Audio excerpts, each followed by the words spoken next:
Good morning, Shabbat Shalom. Welcome. You are with me live. I'm Ross, and I'm excited to be here with you today.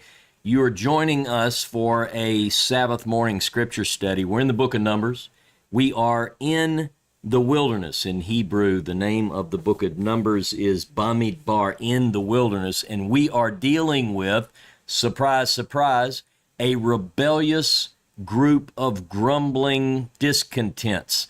Today's class is going to be dealing with a rebellion, if you will. We're going to be in Numbers chapter 16, 17, 18, and all other associated text, or many of the associated text, with the story of this, what some have referred to as a rebellion, an insurrection, if you will, a mutiny even. What we're dealing with in Numbers chapter 16 and 17 is setting the rules in order according to the priestly sources as to how the order will be when we're dealing with the Levites. We're dealing with, in Numbers chapter 16, at least the way it begins, an insurrection that is comprised of several different people representing several different groups. So we have a person by the name of Korah. We have two individuals, brothers, by the name of Datan and Aviram. We have another person by the name of On, O-N, sounds a little bit Egyptian. However, these three, Datan, Aviram, and On, are descendants of Reuben. And then, not only do we have Korah, Datan, Aviram, and On, but we have 250 Israelites, all of which are leaders within the community. The text calls them princes of the congregation, men, called ones, if you will, of the assembly. Men of name is the way that the Hebrew puts it. But first, we're dealing with what I've called in the title, the clash of the clans of Levites, or the clash of the Levitical clans, because one of the main points that the text brings out is that this is a family squabble. This is, it's built, first of all, around these Levitical clans. We're going to discuss that. We're going to go into a lot of detail. In fact, one of the things that I have in my notes every year when I go through the Torah cycle is I always put in there, when you're dealing with this, about endless genealogies, because you're dealing with this person and the children that belong to this group and so forth. So I'm going to go through some of the text initially, and then we're going to have a video, a very, very short video that really illustrates what I'm talking about here when we're dealing with these Levitical clans, but we're going to get to that shortly. So we're talking about, first of all, when dealing with the clash of Levitical clans, we're talking about a person by the name of Korah. Now, Korah we're introduced to, and by the way, he is the one for whom the Parsha is named. Korah is a son of a man by the name of Itzhar, who is a son of Kohath, who is a son of Levi. So what we have is, this guy Korah is a grandson of Levi. So too, by the way, are Moses and Aaron. I think everyone knows this. Korah is a Levite then, and so too are Moses and Aaron.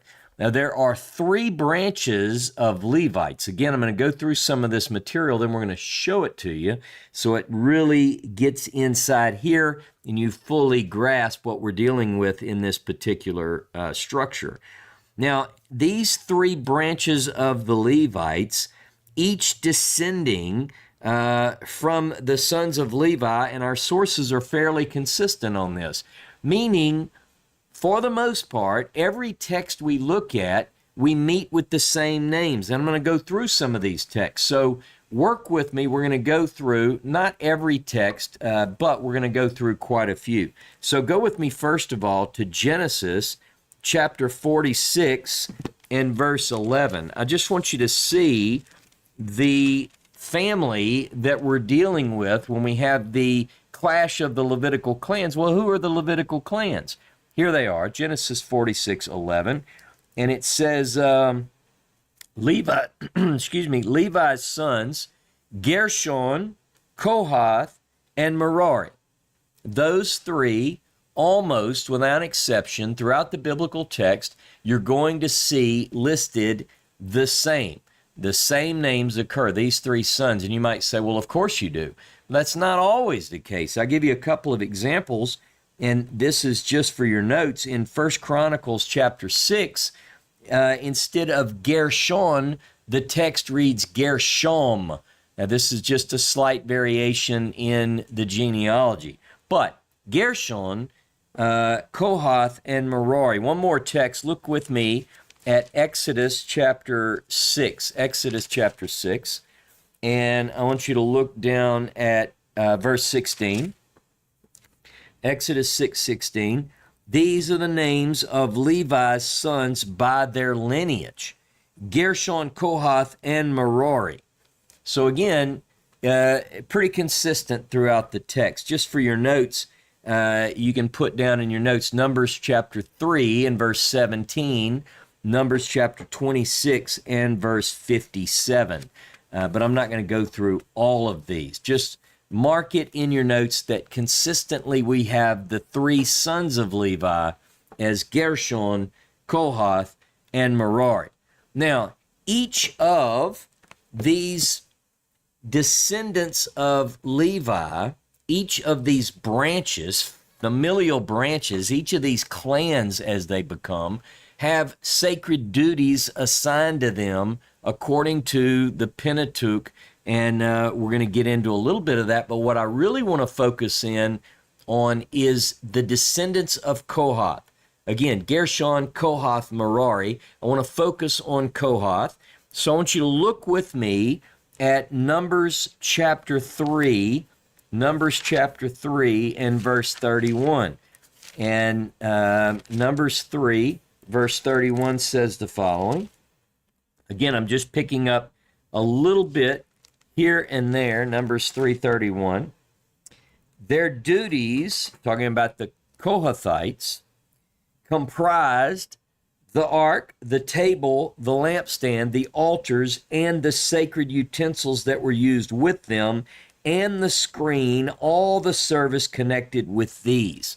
All right, so think about that list. The ark, the table, pretty important objects. Now, what I want to stress as I work through this is not the job. This is not the responsibility of the descendants of Gershon, nor is it the responsibility of the descendants of Merari. The ark, the table, the lampstand, the altars, sacred utensils, all of these things herein described, it's the responsibility of Kohath. Yes, a Levite, but not any Levite can deal with these items.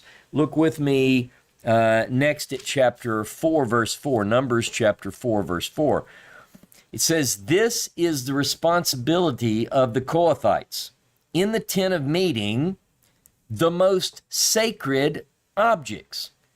The Kohathites are responsible for the most sacred objects. Look at Numbers chapter 7 and verse 9. Numbers 7 and verse 9 says, but to the Kohathites he did not give any, since theirs was the service of the most sacred objects. Their porterage was by shoulder. In other words, these Kohathites, not the Gershonites, not the Merari, not the descendants of Merari, but the Kohathites were the ones who bore the sacred objects on their shoulders. Not just any Levite. It's a specific group. So what does that mean, and why is that important? I want you to go with me to Deuteronomy just to make this point. Now, there are several verses. I'm only going to read a couple. But in Deuteronomy chapter 31 and verse 9, one of my favorite verses because it has to do with one of the most important mentions in all of the scripture. 31:9, Moses wrote down HaTorah Hazot, this teaching, and gave it to the priests, sons of Levi, who carried the ark of the Lord's covenant, and to all the elders of Israel.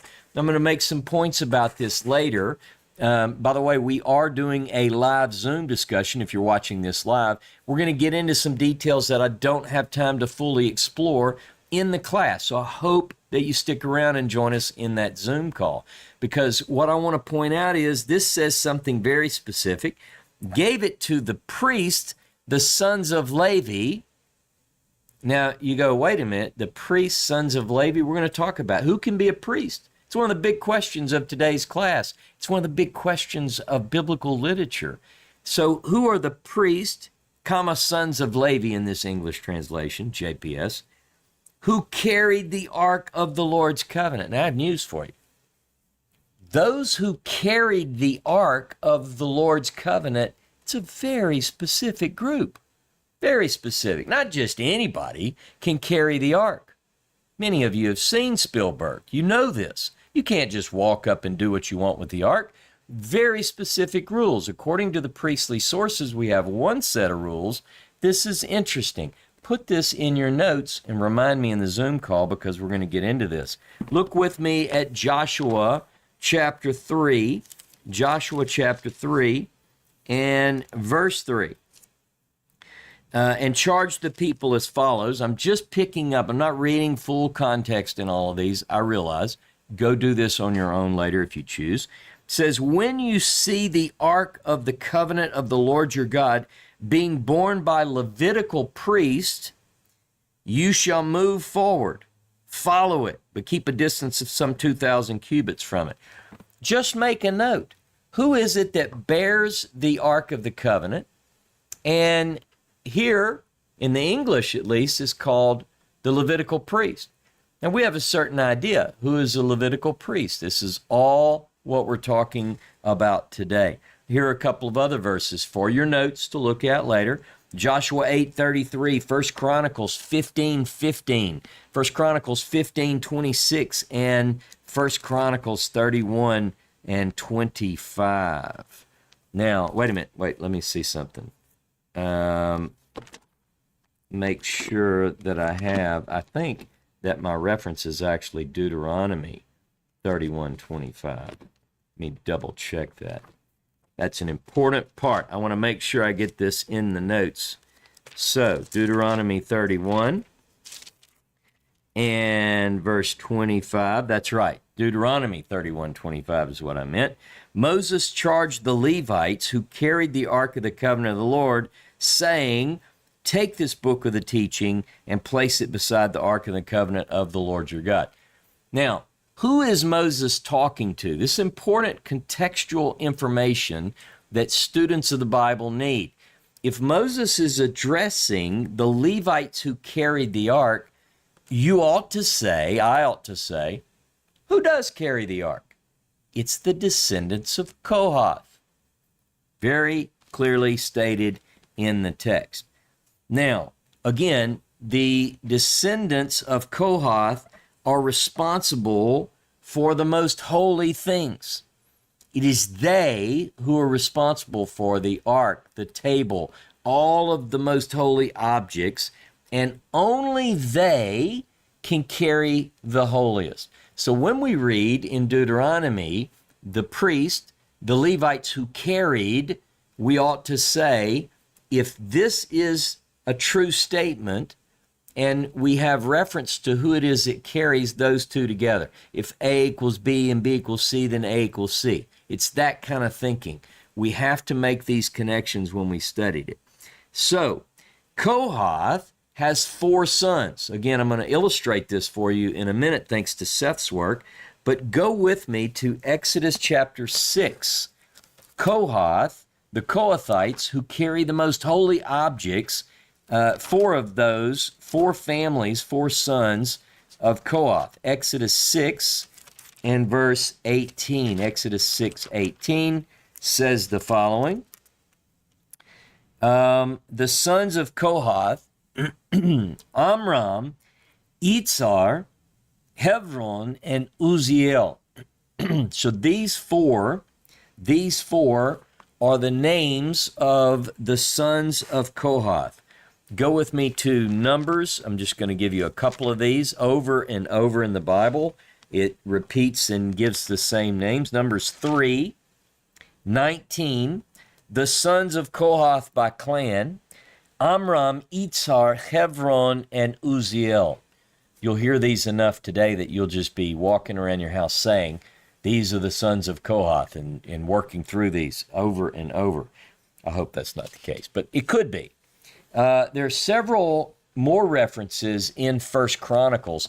We're not going to go through those, but if you go to 1 Chronicles 5 and 6 and really want to get into this, read 1 Chronicles 5 and 6 and take good notes, because we're dealing with these Levitical clans.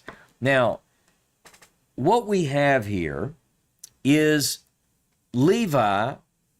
When we're dealing with Korah in particular, we have Levi, and then Levi's son Kohath, not Gershon, not Merari. We're looking at Kohath, Levi, Kohath, and then Kohath has a son by the name of Itzhar.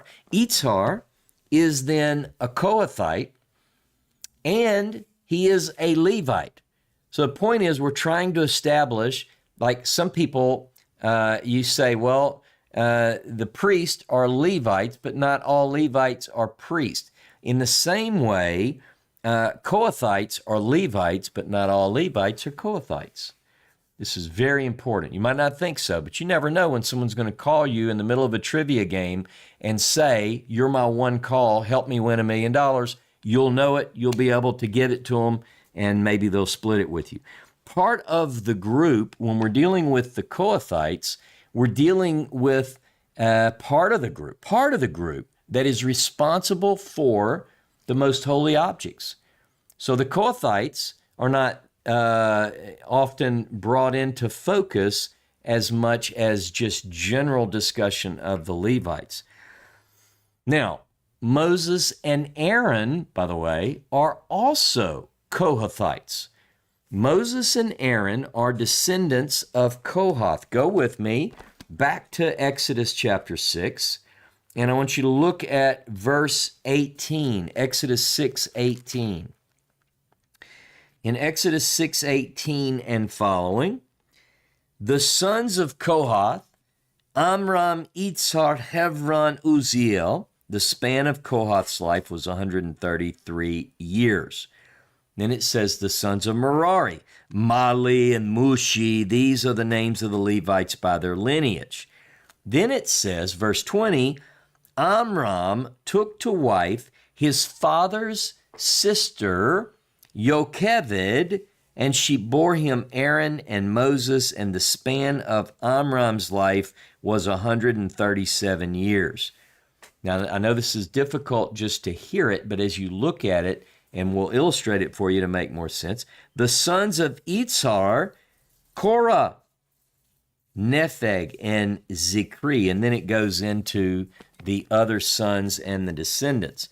So what I want you to see is that if you note in verse 21, we're talking about Kohathites, and it says the sons of Itzhar. The first one mentioned is Korah. So Korah is a cousin of Moses and Aaron. Now look at, while we're looking at this particular marriage where it says Amram took his wife to wife his father's sister Yocheved, look at Numbers chapter 26, Numbers 26 and verse 59. Just so you have this one in your notes as well. Numbers 26 verse 59. In a list of the enrollment of the Levites by their clans, it says, the name of Amram's wife was Yocheved, daughter of Levi, who was born to Levi in Egypt. She bore to Amram Aaron and Moses and their sister Miriam. So there you have all three of the kids, all of the kids that bring about the redemption, basically, from Egypt, as Micah puts it, Miriam and Moses and Aaron. So the issue at play is we're dealing with, in this first part of the discussion, we're dealing with clans, competing Levitical clans who actually clash over whose job is it. And there is some jealousy, probably. There's some other elements that show up. But when we're dealing again in Numbers chapter 4 with the Kohathites and their duties, Numbers chapter 4, just to touch on one piece, in chapter 4, verses 5 and following, it describes a scenario where Aaron and his sons are to go into the tabernacle, and they are to cover and prepare for the porterage for the sons of the Kohathites to come in, the sons of Issachar and so forth, to come in and pack the ark and the table and all these things. But they're not allowed, according to the text, to go in there and do anything until the work of the sons of Aaron have taken place. Listen to this. Numbers chapter 4, I'm going to read verse 15 and following. When Aaron and his sons have finished covering the sacred objects and all the furnishings of the sacred objects at the breaking of the camp, only then shall the Kohathites come and lift them, so that they do not come in contact with the sacred objects and die. These things in the tent of meeting shall be the porterage of the Kohathites. All right. Responsibility shall rest with Eleazar, son of Aaron, the priest, for the lighting oil, the aromatic incense, the regular meal offering, and the anointing oil, responsibility for the whole tabernacle and for everything consecrated that is in it or in its vessels. The Lord spoke to Moses and Aaron, saying, do not let the group of Kohathite clans be cut off from the Levites. Do this with them, that they may live and not die. When they approach the most sacred objects, let Aaron and his sons go in and assign each of them to his duties and to his porterage. But let not the Kohathites go inside and witness the dismantling of the sanctuary, lest they die. So again, now, whenever you see this, you recognize that what actually happens in many texts in the Pentateuch is you show a distinction between two groups. You have the Kohathites, you have this particular group is responsible for the holy things, but within the Kohathites, you have some who are told, and this is the way it would go, you guys wait here. The sons of Aaron are here. We're going to go in, we're going to prepare, cover things up, and then we'll whistle. You guys come in, you carry it, and then when we get there, you put it down, we'll deal with it. But you don't go in there because you'll die. So I want to show you what Seth produced here so that you can get this in your mind, the flow of the family from Levi, Levi's sons, the four sons and so forth, all the way down the Kohathites, so that we see there's a distinction between the Levites who carry the sacred objects and are responsible for that, and the sons of Aaron. So let's watch this.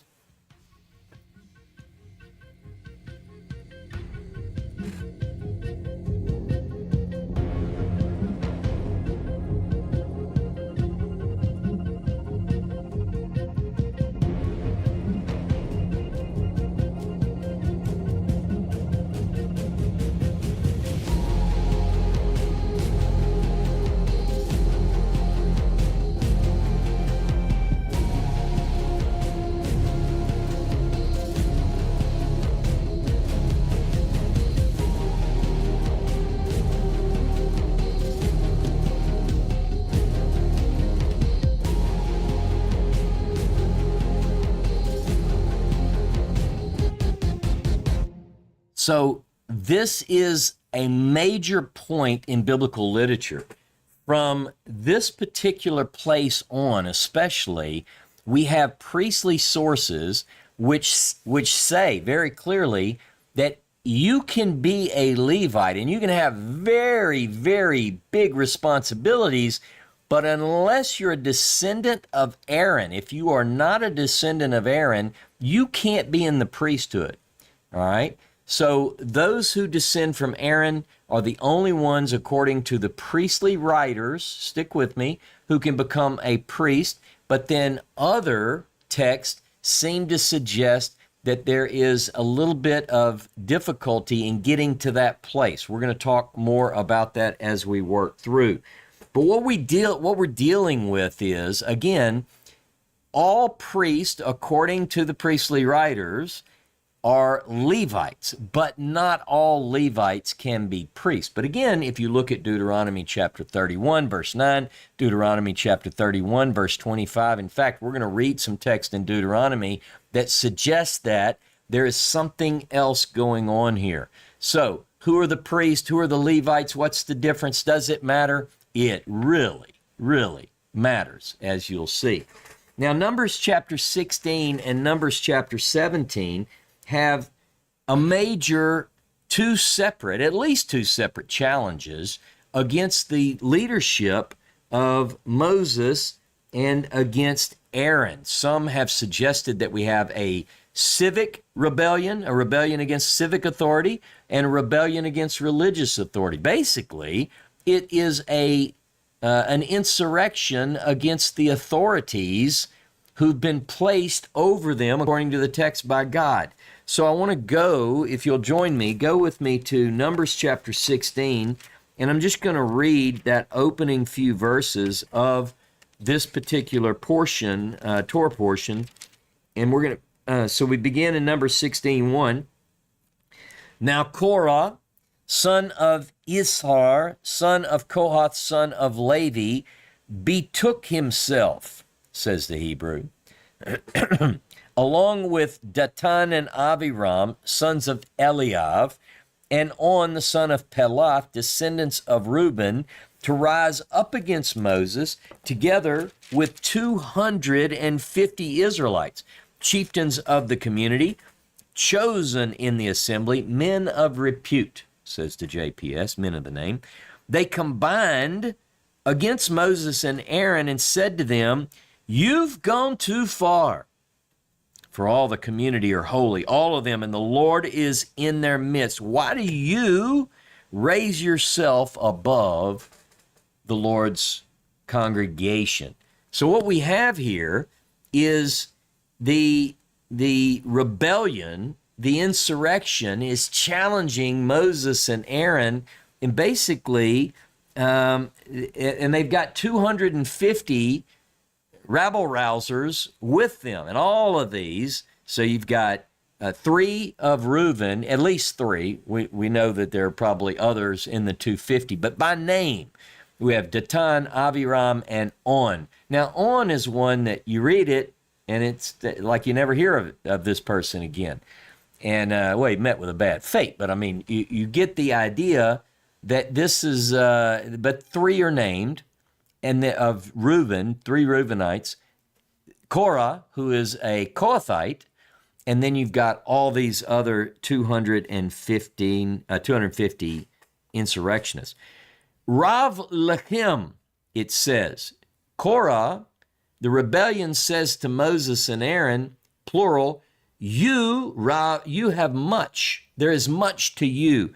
What does that mean? It means perhaps you've assumed too much. You've taken more than your share. Rav Lechem, much is to you. And so they're rising up in rebellion against Moses and his authority. And the point is this: who are you and what makes you so special? Who made you the boss? And what we have is this idea that all of the congregation is holy. Well, they get that. It's not like they just make that up. We have texts like Exodus 19, which says that the congregation of Israel, the whole of the people, are to be a specially designated group, a segula. They're all special, right? So this is the charge. So why are you, and think about this, maybe Korah and his ilk have had to sit back and wait until, the priest, the sons of Aaron, go in and get everything ready. And then they say, we've got everything ready. And so this is me. Maybe they look at them, they're like, these guys are like prima donnas. They come on the scene and, they don't have to carry We have to do all. So there's a tension there, and it comes out pretty heavily in the text. So their point is everybody is holy. Moses and Aaron, you've assumed too much. You're taking more than what is yours. Now, what's interesting is that in in verse 7, Moses uses the same language back to them. Notice it says tomorrow, verse 6, do this, you, Korah, and all your band, take fire pans. And tomorrow put fire in them and lay incense on them before the Lord. And then the man whom the Lord chooses, he shall be the Holy One. You have gone too far. Rav Lechem, sons of Levi. So he puts it back on them. Same allegation, same charge. They said to Moses and Aaron, you Rav Lechem. Moses says it back to them in verse 7, Rav Lechem. Now, the rebels present a united front. They come together, and they face Moses and Aaron. What is interesting, and I'm not going to read through all of these texts, is that in chapter 16 of Numbers, Moses does a very effective job of dividing the two groups that have come to him. And we're going to get into another alternative, an alternative explanation as to why these texts are divided. And it has to do with sources. And before you roll your eyes, stick with me. But what we have is, we have the groups come together in the text to challenge Moses and Aaron, and then Moses separates them and deals with them individually. He deals first with Dathan and Aviram. If you look at Numbers 16, verse 8 and following, he deals with Korah first. And when he's dealing with Korah, he says, verse 8, hear me, sons of Levi. Is it not enough for you that the God of Israel has set you apart from the community of Israel and given you access to him to perform the duties of the Lord's tabernacle and to minister to the community and serve them? He's saying, you have a very important job, boys. You don't think that's enough? See, Rav Lechem, there's much to you. You have great responsibility. And then it says, verse 10, now that he has advanced you and all your fellow Levites with you, do you seek the priesthood as well? See, so this is the question we saw in the demonstration, we saw in the video. You have certain ones who are responsible for the most holy things, but not the priesthood.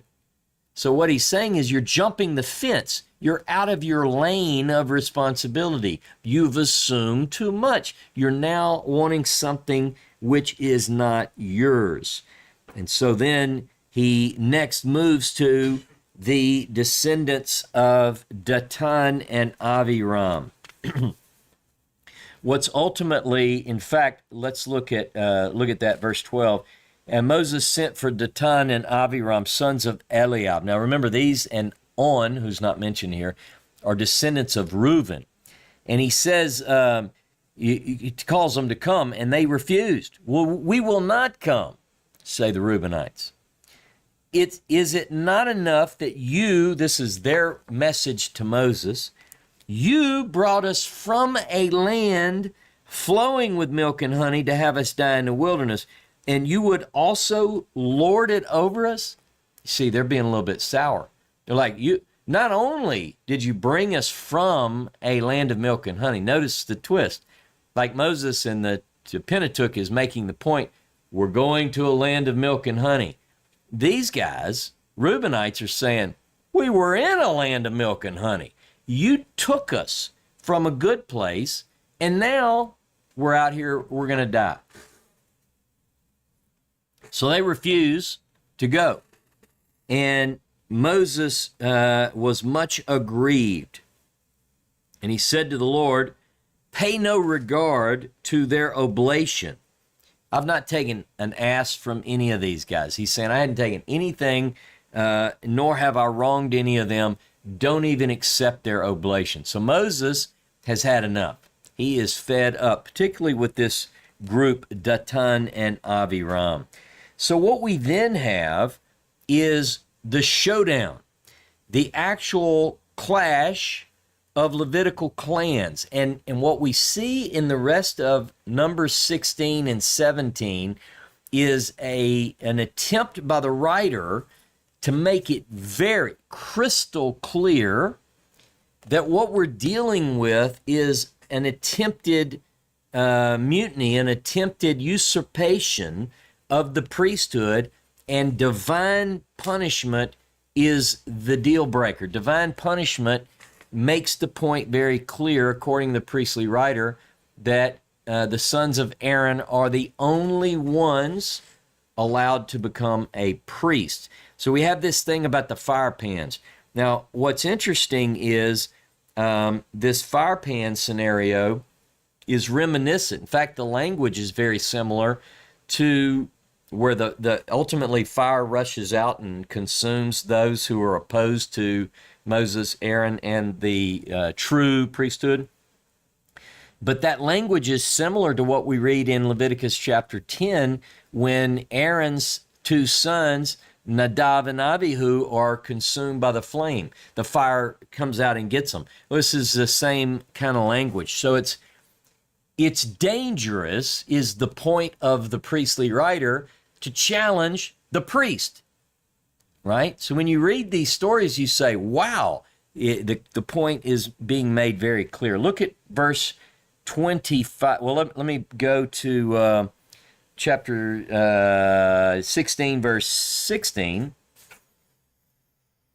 So he says, Moses says to Korah, tomorrow you and all your company appear before the Lord. Verse 17, each of you take his fire pan and lay incense on it, and each of you bring his fire pan before the Lord.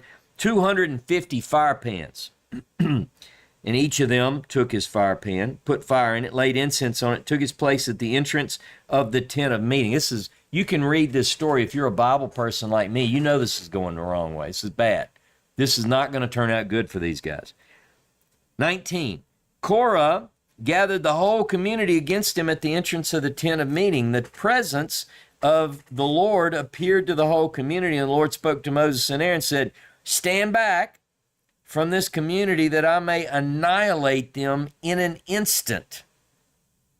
Now, by the way, put this in your notes. 3 places in the text, God says, I'm going to take them out in an instant. Here, in verse 21 of chapter 16, later in verse 45 of chapter 16, and then once in Exodus 33:5, where it deals with the story of the golden calf, the idol, and so forth. God gets so mad in these 3 places that he uses this same phrase, not used anywhere else, but these 3. Verse 22, they fell on their faces and said, O God, source of the breath of all flesh, when one man sins, will you be wrathful with the whole community? And this sets up for something quite interesting, which we're going to go to. In other words, if God, the question is, God, if you're mad at a group, you're going to take out the whole because of the sins of a few? Is that the way it works? Or can one suffer for many? We're going to look at that. Okay, but look down at verse 25. By the way, verse 23 and 24 is just the warning. Get away from Datan and Abiram and Korah. Get away from them, because this is about to be pretty bad. Now, verse 25, Moses rose and went to Datan and Abiram, the elders of Israel following him. He addressed the community saying, move away from the tents of these wicked men and touch nothing that belongs to them, lest you be wiped out for all their sins. You get away and you'll be safe.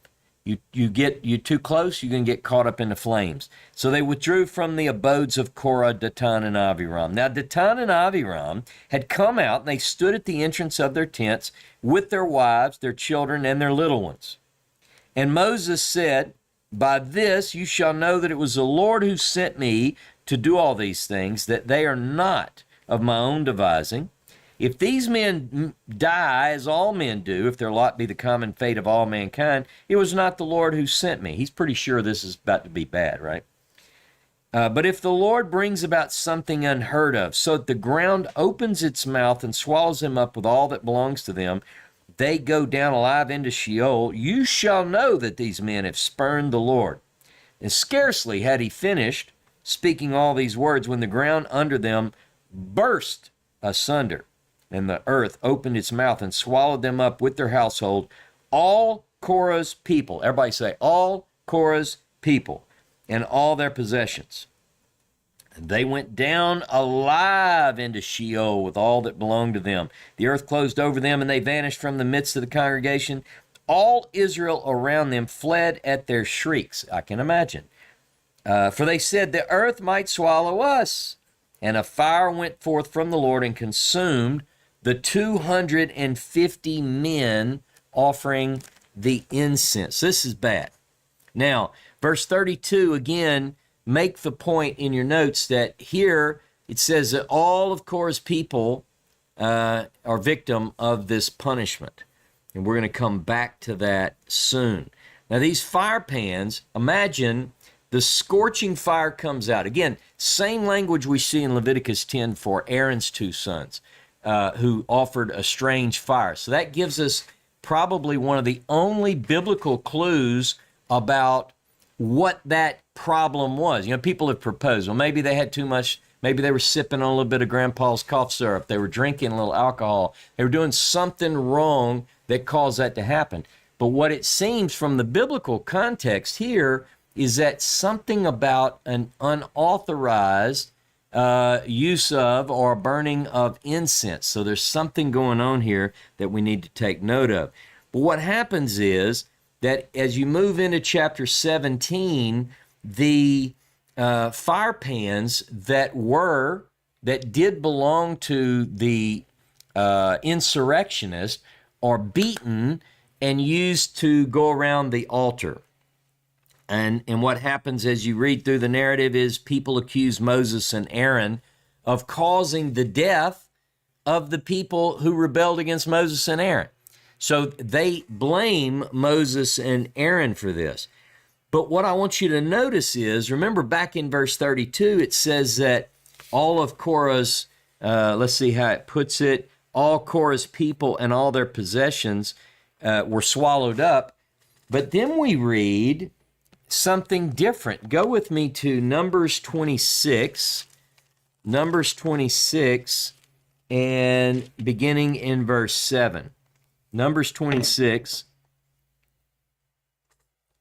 it says, those are the clans of the Reubenites, verse 7. The persons enrolled came to 43,730. We're dealing with the Reubenites. Born to Palu, Eliav. The sons of Eliav were Nemuel and Datan and Aviram. These are the same Datan and Aviram, chosen in the assembly, who agitated against Moses and Aaron as part of Korah's band when they agitated against the Lord.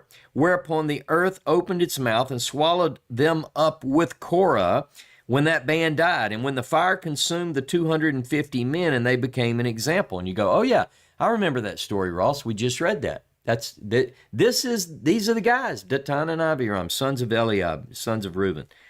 Now look at verse 11. The sons of Korah, however, did not die. The sons of Korah didn't die. Well, that's good. And what we're going to look at is there is a principle involved in this. And if we think about it, go back to Numbers 16. That's the question on the table. The sons of Korah don't die. They don't need to die. Just because daddy has done something horrible shouldn't mean that the whole family gets wiped out.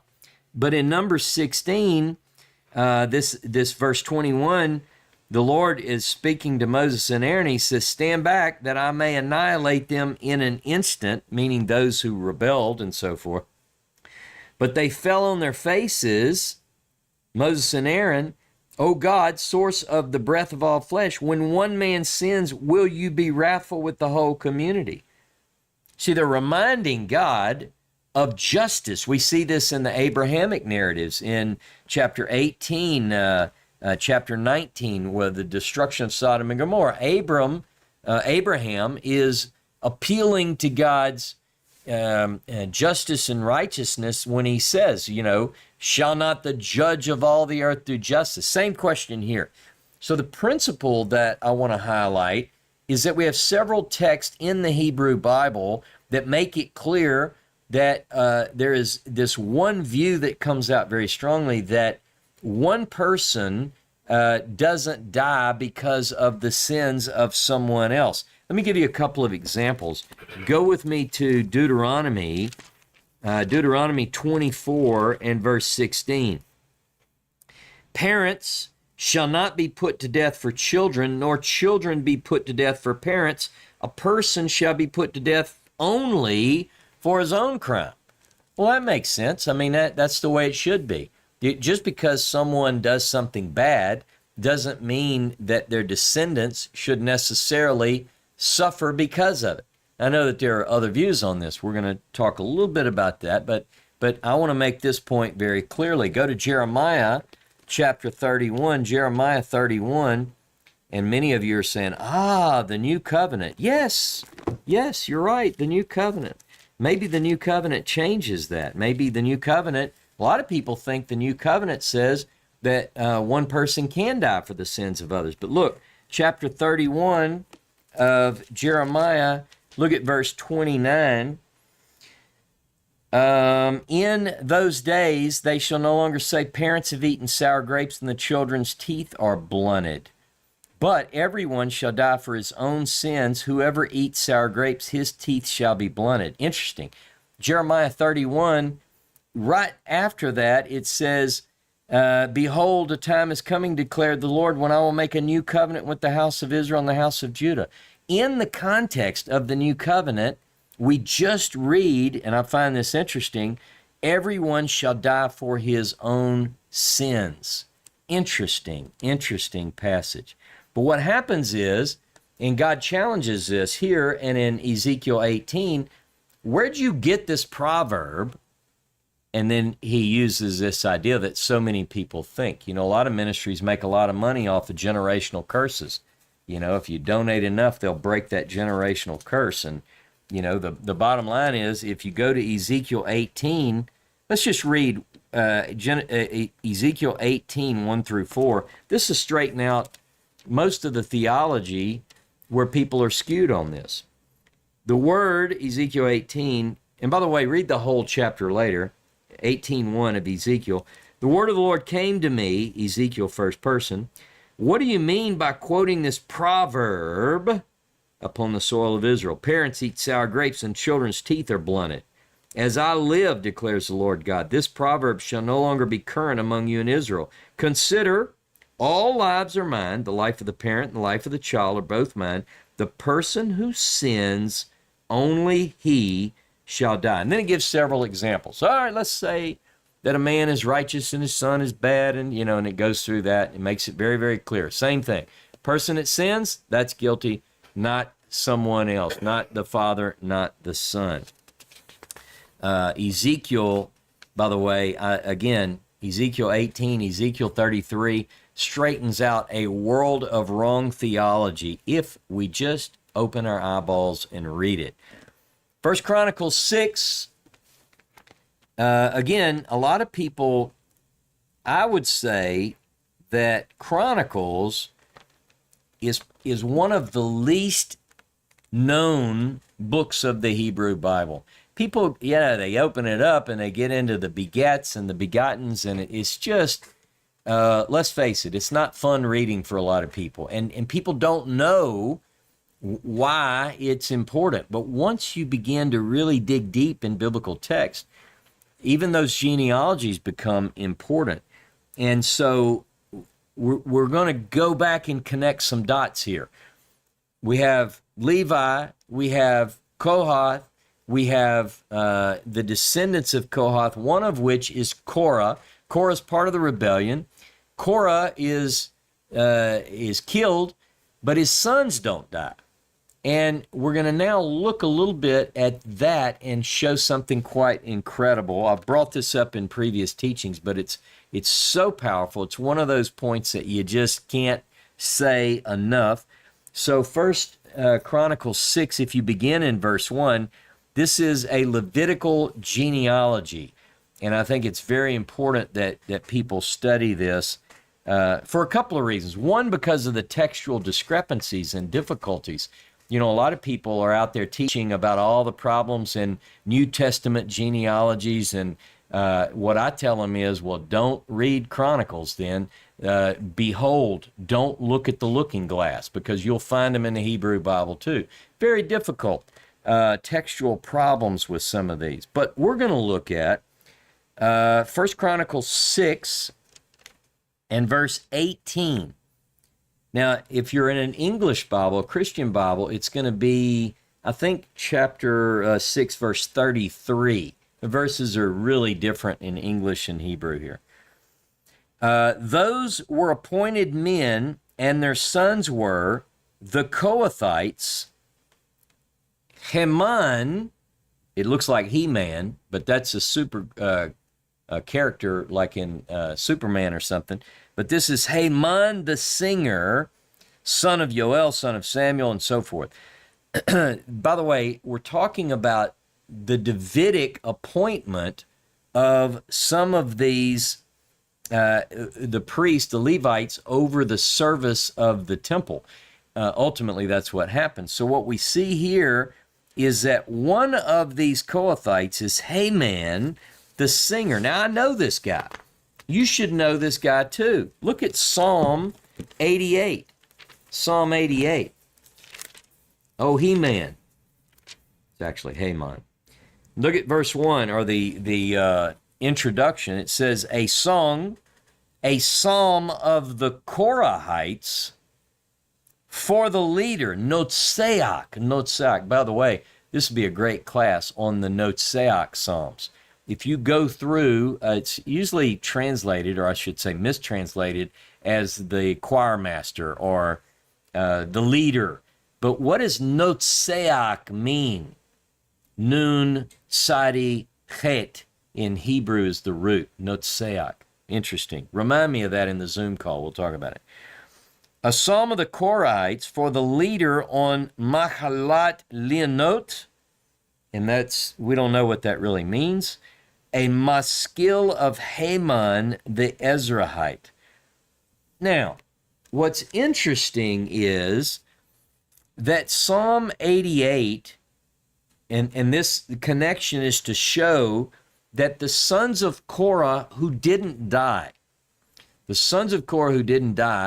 ultimately became writers of quite a few psalms. And here are those psalms. And I encourage you to read these. I print these out. I have them in my file. The Psalms of the Sons of Korah. It begins in book 2. You know the Psalms have 5 books. So it begins in book 2, but they're scattered. So here are the numbers. Psalm 42 through 49. In other words, 42, 43, 44, all the way to 49. Psalm 84 and 85. And Psalms 87 and 88. All of these Psalms are Psalms of Korah, the sons of Korah. Now, their father, according to the text, had been part of one of the most infamous uprisings, an insurrection in the desert, as far as we know, one of the greatest insurrections known forever. We read about it every year. And yet they, the sons of, remember, the father may have eaten sour grapes, but the sons of Korah's teeth aren't set on edge. They're not blunted because of their father's sins. What do? Not only do they become great psalmists, but they recognize their place. Whereas the Korah and some Reubenites and 250 other Israelites challenged Mosaic and Aaron, Moses's and Aaron's leadership, the sons of Korah get it right. Look with me at Psalm 84. Psalm 84. Look at the opening just to make sure. Look at that. For the leader on the Gittit of the Korahites, a psalm. So this is a psalm of the sons of Korah. Now, look down at verse 11. Better one day in your courts than 1,000 anywhere else. I would rather stand at the threshold of God's house than dwell in the tents of the wicked. Amen, sons of Korah. You see, their family went down in history, their father, as one who was part of the tents of the wicked. And yet here they realized the beauty of what they were called to do, to stand in the gate, to be a gatekeeper, if you will. And it's almost as if their role was changed at some point. Look with me at 2 Chronicles chapter 35. 2 Chronicles 35 and verse 3. Now, by the way, this is from the year 622 BCE. The discovery of a scroll has taken place. According to the writer of Kings and Chronicles, great revival breaks out in the land. The prophets that we have walking around the streets, not noticing anything good that's mentioned by the authorities here in Kings and Chronicles. We have Jeremiah and we have Zephaniah. But this is about a great Passover that took place in 622 BCE at Pesach, at Passover. And the Ark of the Covenant has not been mentioned. Remember, who is it that's supposed to bear the Ark of the Covenant? Get this, the Kohathites. Remember, the Kohathite, not the Gershon, not descendants of Gershon, not descendants of Merari, not the sons of Aaron. There's a specific group that's supposed to hold and carry the Ark of the Covenant. It's the descendants of Kohath. Very clear. Now watch this. Verse 3. This is a big Passover. Everybody's there. Everybody who's anybody has come out. The kids are in the street. You know, it's a wonderful celebration. Verse 3. He said to the Levites, consecrated to the Lord, who taught all Israel, put the holy ark in the house that Solomon, son of David, king of Israel, built, as you no longer carry it on your shoulders. See now to the service of the Lord your God and his people Israel, and dispose yourselves by clans according to your divisions, as prescribed in the writing of King David of Israel and in the document of his son Solomon, etc., and attend in the sanctuary by clan divisions on your kinsmen, the people by clan divisions of the Levites, and it goes on. Now, here's the idea I want you to get. Josiah, at this time, remember, in the 18th year of his reign, 622 BCE, he's 26 years old. He's standing there. He's making a great, eloquent speech, and he tells the Levites who carry the ark, put the ark, go put it in. Where's it been? That's another day, another question. But he tells them, you go put this up because you're no longer going to carry it on your shoulders. Well, the only people that should move in that crowd, the Gershonites, they can do whatever. They keep doing what they're doing. The sons of Merari do what they want. But the Kohathites say, hey, listen up, guys. He just said go put it up. The sons of Merari didn't say, we'll get it. No, you can't. Kohathites, they take it, they put it up. Now, notice he goes on and on about, according to your clans, I want you to do this according to your clan, do it by your divisions, and, do your thing, Levites, And he doesn't have to say, Gershon, I want you to do that. They know what they're supposed to do. Now, look at 2 Chronicles, while we're here, chapter 20, 2 Chronicles 20, and verse 19, I think. Yeah, let's see.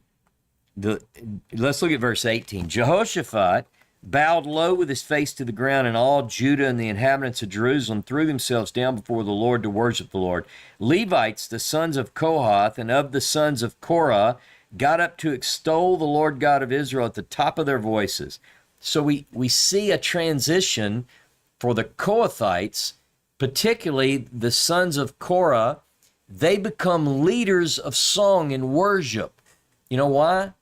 They don't have a job. I mean, they don't have a job unless the ark needs to be moved. Later, it's smuggled out of the land and taken east of the Jordan Rift, most likely. I know other people think they saw it under the Temple Mount. Probably not. I think it's carried east of, so maybe, if it were me, if I were alive at that time, between 622 BCE and the destruction in 586, and I needed to get the ark out of there, who would I call? I wouldn't call Gershon and his seed. I wouldn't call Merari. I'd say, hey, we're the Kohathites. And Jeremiah probably said, well, I got this all under control. So it's a specific group. Now their job becomes simply to lead worship. That's what they do. Now, that's Korah. I got to make a few more points about Datan and Aviram. We have sources in the Pentateuch. You've probably heard me say this before. And sometimes those sources, let me say it this way, focus on different things. The priestly writer of the book of Bamidbar is going to focus on Korah. It's going to focus on establishing that only the B'nai Aaron, Aharon, or the children of Aaron are the only ones authorized to deal in matters of the priesthood. And again, remind me in the Zoom call, do I have examples of others who were not of descendants of Aaron? And I think we do. But anyway, but look with me at Deuteronomy. Remember, Deuteronomy is different. So once you go to Deuteronomy 11, meaning Deuteronomy is different than the Pentateuch, as it's called sometimes, Genesis, Exodus, Leviticus, Numbers. I'm particularly dealing with the difference between the priestly literature in Exodus, Leviticus, and Numbers, and Deuteronomy, which reads differently and focuses on different things and uses different vocabulary, and is the only book that contains first-person narration of Moses. Deuteronomy 11, beginning in verse 2. Take thought this day that it was not your children who neither experienced nor witnessed the lesson of the Lord your God, his majesty, his mighty hand, his outstretched arm, the signs and the deeds he performed in Egypt against Pharaoh, king of Egypt, and all his land. What he did to Egypt's army, its horses and chariots, how the Lord rolled back upon them the waters of the sea of reeds when they were pursuing you, thus destroying them once and for all. What he did for you in the wilderness before you arrived in this place, and what he did to Datan and Aviram, sons of Eliab, son of Reuben, when the earth opened her mouth and swallowed them, along with their households, their tents, and every living thing in their train from amidst all Israel. But that it was you who saw with your own eyes all the marvelous deeds of the Lord that the Lord performed. Now, just a point. Deuteronomy, in this particular account, first person, leaves something out or doesn't mention somebody named Korah. Like the earth, he's telling them a story about the earth opened up. And you go, well, man, it's not that big a deal. So he just mentions two of the four. I think it's interesting. I think it's interesting to note that it's not that much more difficult to say, oh, and Korah, that's a big deal, big deal. He doesn't mention Korah, but this isn't the only biblical writer who doesn't mention Korah. Numbers in the priestly sources, Korah, all over the place, son of Itzhar and so forth, but Deuteronomy only mentions Datan and Aviram. Now go with me to Psalm 106. Now, if you're thinking, hey, wait, is that one of the sons of Korah Psalms? It's not.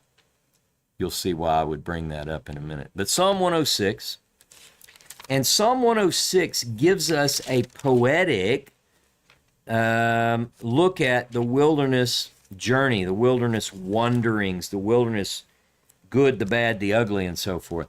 So if you look at Psalm 106,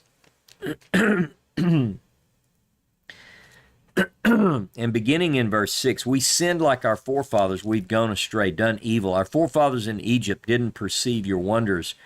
They did not remember your abundant love and rebelled at the sea of reeds.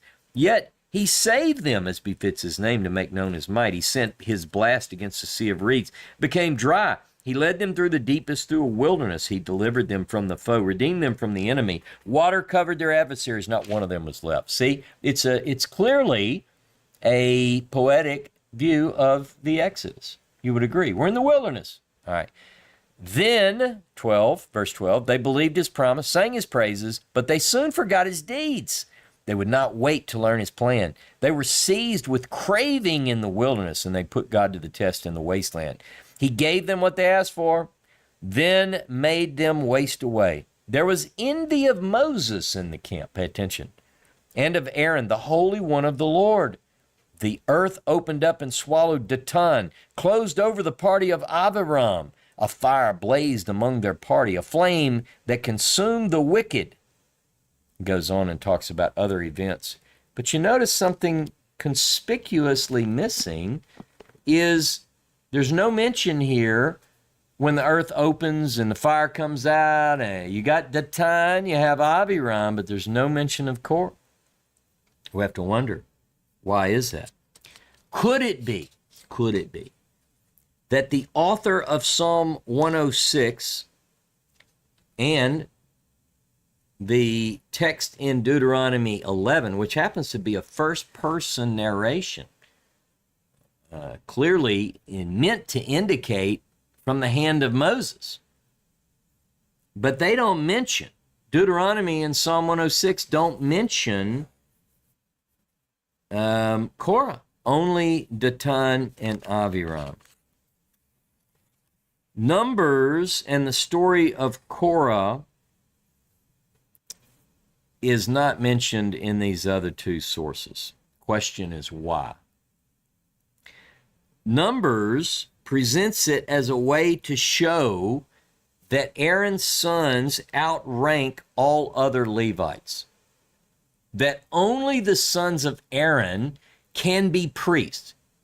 That's the purpose of the story, particularly in Numbers 16, Numbers 17, and even into Numbers 18, because by the time the two narratives, by the time the two stories are told as to what happens when you rebel against the descendants of Aaron, what happens, and then by the time you get to 18, it's like, now that we have that out of the way, here's how compensation is going to happen. Here's what's due to the sons of Aaron and so forth. But Deuteronomy, by the way, never mentions the priest, the sons of Aaron. Now that's important because the priest as the sons of Aaron is very much a part of Exodus, Leviticus, and Numbers. Deuteronomy never mentions. Like, let me give you an example of the difference, the way it's worded. By the way, this language that I'm about to read to you is only found in Deuteronomy. So go to Deuteronomy chapter 10.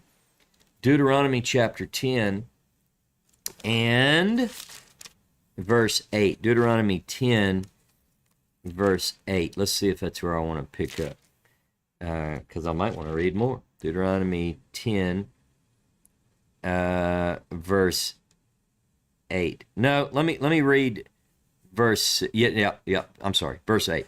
At that time the Lord set apart the tribe of Levi to carry the ark of the Lord's covenant, to stand in attendance upon the Lord and to bless his name, as is still the case.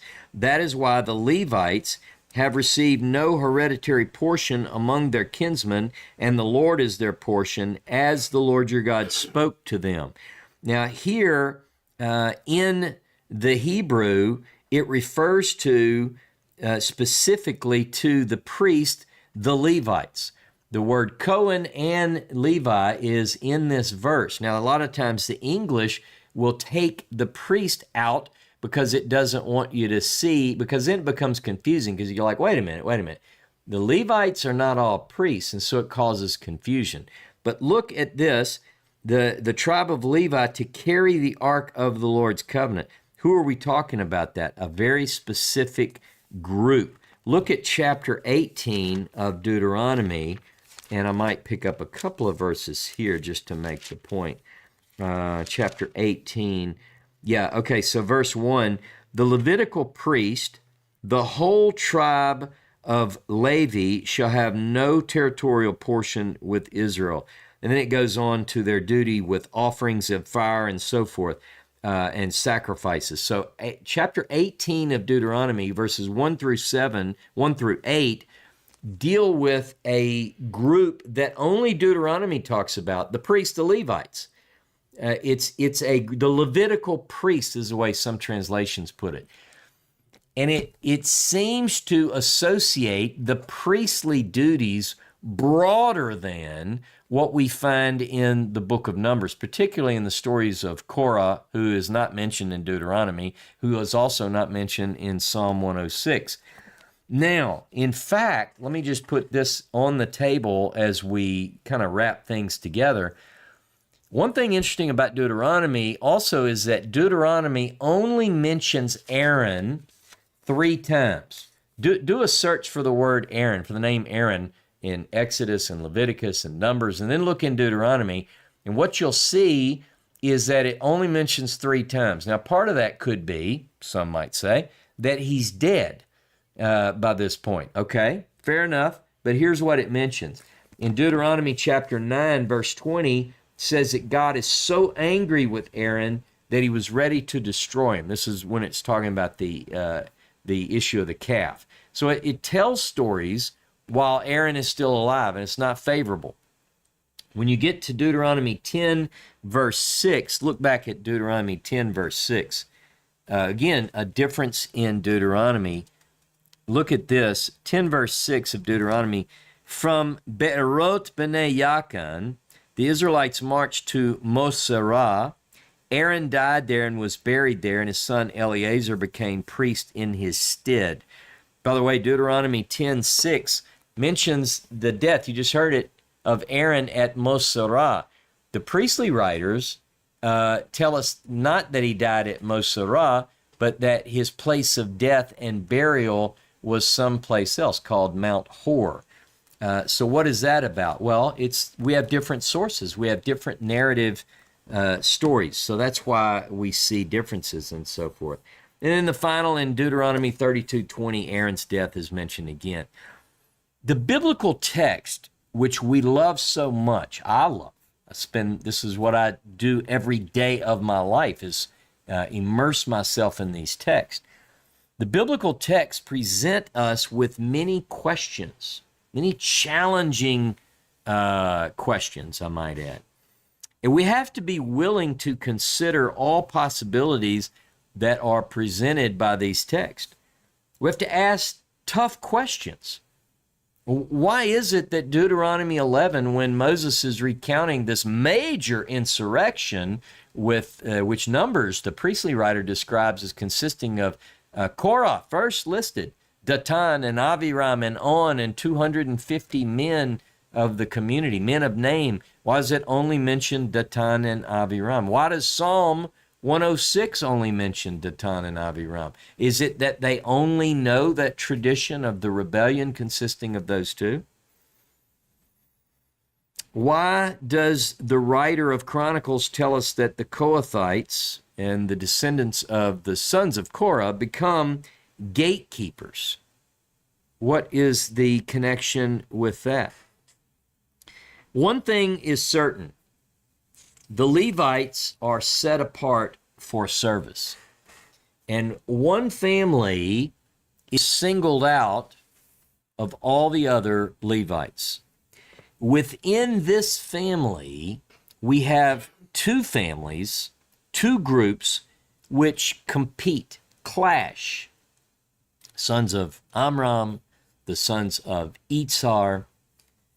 I want you to consider spending some time this week, today maybe, reading through the Psalms of the sons of Korah, Psalm 42 through 49, 84 and 85, 87 and 88. And next week, we're going to be back with another close look at the Pentateuch. We're dealing with some interesting things. Aaron and Miriam die in next week's Torah portion. There is another story of the striking of the rock and water coming out. And Moses makes what one day will become the idol of all the earth. You don't want to miss it. Join me next Saturday at 10:30 a.m. Central Time. God bless you. If you're with me live and you have a link to go to the Zoom call, meet me in there. We're going to take a few minutes between here and there and get some coffee and so forth. If you don't have the Zoom link, we don't post it here just because we have people that sometimes do ugly things. So you can get it next week by signing up for my newsletter, rossknichols.com. In the meantime, you can watch the Zoom call from YouTube, and you can sit right here, and you'll be automatically redirected. Shabbat Shalom, Shavua Tov. Meet me in the Zoom.